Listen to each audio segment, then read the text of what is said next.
ሰላም ጤና ይስጥልን የተወደዳችሁ የኤሪሳት ቴሌቪዥን ተከታታዮች ለዛሬ ሐምሌ 4 ቀን 2026 የተሰናዱ የረፋድ ዜናዎችን ወደ እናንተ ማድረስ እንጀምራለን። እንድትከታተሉን በአክብሮት እንጠይቃለን። አበይት ነጥቦቹን በቅድሚያው በትግራይ ክልል እየተካሄደ ያለው አስገዳጅ አፈሳ ሊቆም ይገባል ተባለ። የዘይሴ ነዋሪዎች ብልጽግናን ባለመምረጣቸው እርምጃዎች እየተወሰደባቸው መሆኑን ተናገሩ። የኢትዮጵያ ፌዴራል ፖሊስ ኦርኬስትራና የአሜሪካ አየር ኃይል የሙዚቃ ቡድን የልምድ ልውውጥ መርሃ ግብር ማካሄዳቸው ተገለጸ። ቱር ደ ፍራንስ 2026 ዛሬ ቅዳሜ በይፋ ይጀምራል። አርጀንቲና ኬፕ ቨርዴን በማሸነፍ ወደ 16ቱ ጥሎ ማለፍ ተሸጋገረች። ኬፕ ቨርዴ ብትሸነፍም እንደ አሸናፊ የሚያዩት ብዙ ደጋፊዎች ያላት ቡድን መሆኗ ተነገረ። ወደ ዝርዝሩ እናልፋለን። አብራችሁን ቆዩ።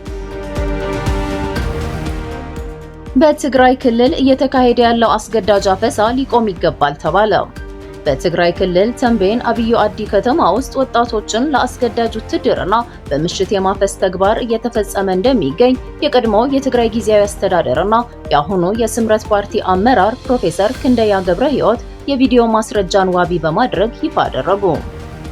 እንደ ፕሮፌሰር ክንደያ ገለጻ ይህ በወጣቶች ላይ ያነጣጠረው አስገዳጅ የሆነ ምልመላ በአብዮ አዲ ብቻ ሳይሆን በክልሉ በተለያዩ አካባቢዎች በስፋት እየተተገበረ ይገኛል። ከዚሁ ጋር ተያይዞ ትናንት በዚሁ ከተማ የሚገኝ አንድ የባንክ ቅርንጫፍ የታጠቁ ኃይሎች በሰራተኞቹ ላይ በወሰዱት የእስር እርምጃ ሳቢያ ባንኩ አገልግሎት ለማቋረጥ መገደዱን አመልክተዋል። ይህ አይነቱ በሲቪል ተቋማት እንዲሁም በሰራተኞች ላይ የሚፈጸም የኃይል እርምጃ በክልሉ ሌሎች አካባቢዎችም በተመሳሳይ ሁኔታ እየተስተዋለ መሆኑን ጠቁመዋል። ፕሮፌሰር ክንደያ እየተፈጸመ ያለውን ድርጊት በጥብቅ ያወገዙ ሲሆን ይህ እብደት በአስቸኳይ ሊቆም ይገባል ሲሉም አሳስበዋል። በጉዳዩ ላይ ዝምታ መምረጥ ጥቃቱንና የህዝቡን ስቃይ የበለጠ እንደሚያበረታው በመግለጽ የትግራይ ህዝብ ዘላቂ ሰላም፣ ፍትህ፣ ተጠያቂነት እንዲሁም ተገቢው ጥበቃ ሊደረግለት እንደሚገባ ጥሪያቸውን አስተላልፈዋል። የዘይሴ ነዋሪዎች ብልጽግናን ባለመምረጣቸው እርምጃዎች እየተወሰደባቸው መሆኑን ተናገሩ። በደቡብ ኢትዮጵያ ክልል ጋሞ ዞን የዘይሴ ወረዳ ነዋሪዎች ሐምሌ 3 ቀን 2026 ለአዲስ ማለዳ እንደተናገሩት ከሆነ ከሰኔ 18 እስከ ሐምሌ 2 ቀን 2026 ድረስ 19 ሰዎች ተገድለዋል። የሰብአዊ መብቶች ተሟጋቹ ኢሰመጉ ደግሞ ሐምሌ 2 ቀን ባወጣው መግለጫ የሟቾች ቁጥር 10 መሆኑን ገልጾ ነበር። ግድያውን በተመለከተ እማኝነታቸውን የሰጡ ነዋሪዎች እንደሚሉት በስድስተኛውና በሰባተኛው ጠቅላላ ምርጫ ወቅት ነዋሪው ያነሳው የራስን በራስ የማስተዳደር ጥያቄ በመንግስት በኩል ስላልተመለሰለት ብልጽግናን አልመረጠም፣ በዚህም ምክንያት ግድያ እየተፈጸመ ነው ሲሉ ገልጸዋል። ጥቃቱን የሚፈጽሙት የመንግስት የጸጥታ ኃይሎች መሆናቸውን የገለጹት ነዋሪዎች አሁን አካባቢው የስጋት ቀጠና ሆኗል ብለዋል። በአካባቢው እነዚህ የጸጥታ ኃይሎች በመኖራቸው ምክንያት አርሶ አደሩ ወደ ማሳው ሄዶ እርሻውን እንዳያርስ እያደረጉ መሆኑንም ተናግረዋል። የዘይሴ ህዝብ ከ1986 ዓ.ም ጀምሮ የራስን በራስ የማስተዳደር ጥያቄን አቅርቦ እንደነበር መንግስትም ጥያቄውን እየተቀበለም እየመለሰም ባለመሆኑ የሰባተኛው ጠቅላላ ምርጫ ኢዜማን በመምረጡ ብልጽግናን ለምን አልመረጣችሁም በማለት ጥቃቱ እየደረሰባቸው ስለመሆኑ አስረድተዋል። ከግድያና ከድብደባ በተጨማሪ የከብቶች ዝርፊያ በመንግስት የጸጥታ ኃይሎች መፈጸሙ ልባቸውን እንዳሳዘነው ገልጸዋል። በዚህ ምርጫ ምክንያትም በርካታ ወጣቶች መታሰራቸውንም ተናግረዋል። መኖሪያ ቤትና የጤፍ ማሳ ማቃጠል፣ የቤትና የስልክ ዘረፋ ማካሄድ እንዲሁም ማህበረሰቡ በጋሞ ዞን ስር ነው መሆን ያለበት በማለት በነዋሪው ላይ የሰብአዊ መብት ጥሰቶች እየተፈጸሙ ይገኛል ያሉት ነዋሪዎቹ ከላይ ካለው የመንግስት መዋቅር በኩል ምንም አይነት ምላሽም እርዳታም የለም ብለዋል። አክለውም ያለ ርህራሄና በጭካኔ ሰዎችን ከቤታቸው አውጥተው በማንበርከክ በመሳሪያ እየገደሉ የሚደርስልን አጥተናል ባይ ናቸው። ከዚህ ቀደም የራስን በራስ ማስተዳደር ጥያቄውን ያቀረቡ ሰዎች ይታሰሩ እንደነበር የገለጹት ነዋሪዎቹ አሁን ደግሞ ግድያ እየተፈጸመባቸው መሆኑን ተናግረዋል። በህዝብ ተወካዮች ምክር ቤት ከዘይሴ ኢዜማን በመወከል በስድስተኛው ምርጫ ፓርላማውን የተቀላቀሉት አብርሃም አሞሼ በበኩላቸው በዘይሴ ማህበረሰብ ላይ በደቡብ ኢትዮጵያ ክልል መንግስትና በጋሞ ዞን አስተዳደር መዋቅሮችና የጸጥታ ኃላፊዎች ምክንያት ከፍተኛ የሆነ በደልና ሰቆቃ እየተፈጸመ መሆኑን በተመሳሳይ ተናግረዋል። ከምርጫው ማግስት ጀምሮ እየተፈጸመ ያለ በደል ነው ያሉት አቶ አብርሃም ምክንያቱ ደግሞ ብልጽግናን አልመረጣችሁም የሚል መሆኑን ገልጸዋል። በተጨማሪም ግድያዎቹን ተከትሎ ከ50 ሺህ በላይ ሰዎች ከስፍራው እንደተፈናቀሉ ገልጸዋል። ችግሩን ለመቅረፍ ለፌዴራል መንግስት፣ ለሰላም ሚኒስቴር፣ ለብሔራዊ ምርጫ ቦርድ፣ ለኢሰመኮ ጥያቄዎችን ብናቀርብም መልስ ሊሰጠን አልቻለም ሲሉ ወቅሰዋል። የኢትዮጵያ ፌዴራል ፖሊስ ኦርኬስትራና የአሜሪካ አየር ኃይል የሙዚቃ ቡድን የልምድ ልውውጥ መርሃ ግብር ማካሄዳቸው ተገለጸ። የአሜሪካ አየር ኃይል የሙዚቃ ቡድን ተቼንጎ የ250ኛውን የአሜሪካ ነጻነት በዓል ምክንያት በማድረግ ወደ አዲስ አበባ በመምጣት ከኢትዮጵያ ፌዴራል ፖሊስ ኦርኬስትራ ባንድ ጋር የሁለቱን ሀገራት ታሪካዊ የባህል ትስስር የሚያጠናክር የልምድ ልውውጥ ማድረጉን የኢትዮጵያ ፌዴራል ፖሊስ አስታወቀ። በተካሄደው መርሃ ግብር ላይ ሁለቱም ተቋማት የየራሳቸውን የሙዚቃ ስራዎች በተግባር ያቀረቡ ሲሆን በቀረቡት ስራዎች ላይ በተደረገው ጥልቅ የጋራ ጥያቄና ማብራሪያም አዳዲስ የሙያ ክህሎቶችንና የአጨዋወት ስልቶችን ለማዳበር የሚያስችል ምቹ አጋጣሚ ተፈጥሯል ተብሏል። በመድረኩ ላይ የተገኙት የአሜሪካ ኤምባሲ የፐብሊክ ዲፕሎማሲ ኦፊሰር ጆናታን ኬለር የሙዚቃና የባህል ልውውጡ የሙያ ብቃትን ከማሳደጉም በላይ የሁለቱን ሀገራት ወዳጅነት በሁሉም ምዕራፍ ይበልጥ የሚያጎለብት መሆኑን ተናግረው የጋራ ግንኙነቱ ቀጣይነት ባለው መልኩ በየዓመቱ የሚከናወን መሆኑን ገልጸዋል።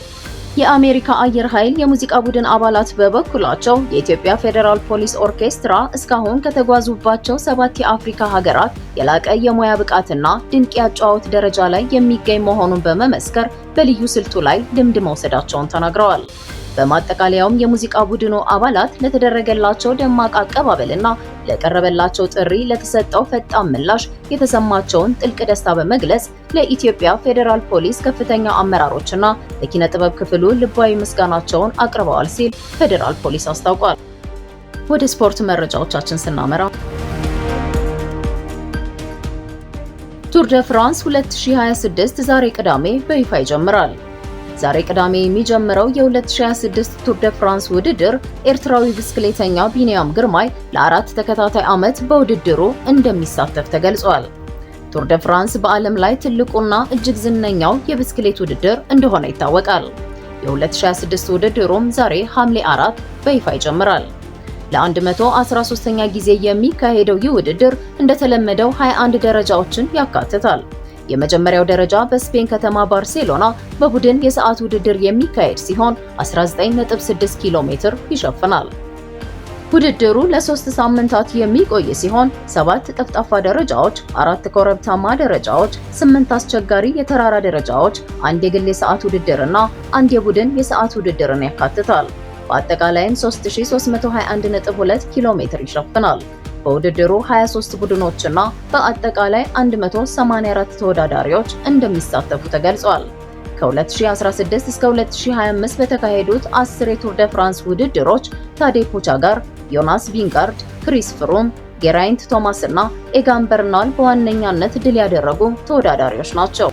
ታዴይ ፖጋቻር በ2020፣ 2021፣ 2024 እና 2025 4 ጊዜ ውድድሩን ሲያሸንፍ ዮናስ ቪንጋርድ በ2022 እና 2023 2 ጊዜ አሸንፏል። ክሪስ ፍሮም በ2016 እና 2017፣ ጌራይንት ቶማስ በ2018 እንዲሁም ኤጋን በርናል በ2019 የውድድሩ አሸናፊዎች ነበሩ። በቱር ደ ፍራንስ የአጠቃላይ ውድድሩ አሸናፊ 500,000 ዩሮ የገንዘብ ሽልማት ይቀበላል።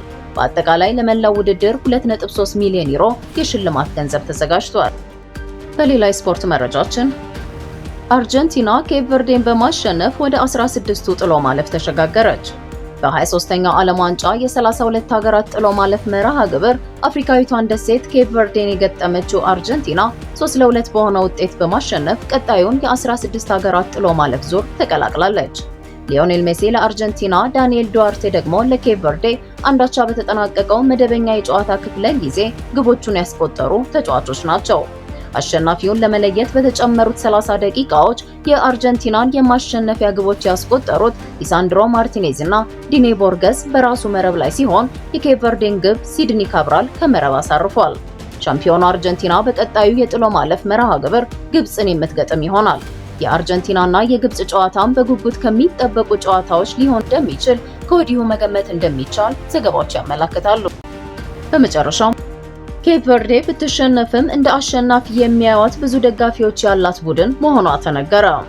የ2026 የዓለም ዋንጫ ላይ በብዙዎች የእግር ኳስ ደጋፊዎች ዘንድ ትልቅ ግምት ከተሰጣቸው ቡድኖች አንዷ የሆነችው ኬፕ ቨርዴ ከአርጀንቲና ጋር ትናንት 40 ሐምሌ 3 ገጥማ መሸነፏ ይታወቃል።